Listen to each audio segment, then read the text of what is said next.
Alright guys, it's springtime here in Alabama, and just like every year I like to swap over to this bluegill patterned chatterbait and spinnerbait. This is a Gilly pattern, and there are a few different hook options that I want to go over with you.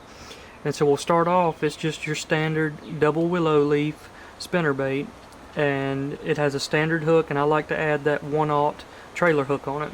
And this is the bait I'll use if I'm using any kind of boot tail or paddle tail trailer. I like to go with just a standard bait.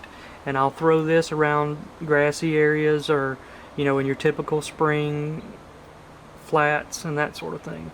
Now, if you're not using a trailer, I always like to swap over to these other two styles because they have a treble hook here, and the treble's also got feathers on it to kind of act as a little bit of a trailer, but that'll increase your hookup ratio.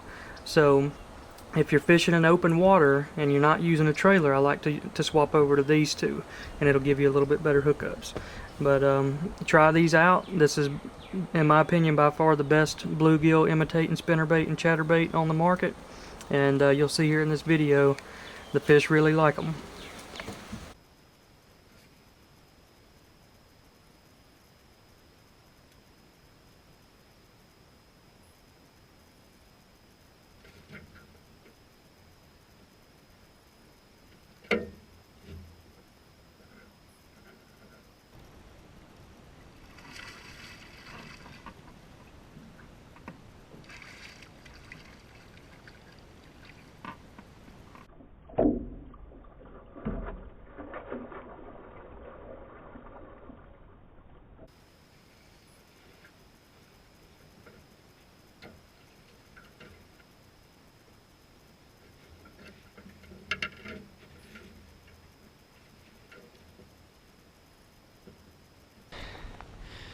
Man, how could you not just love the great outdoors?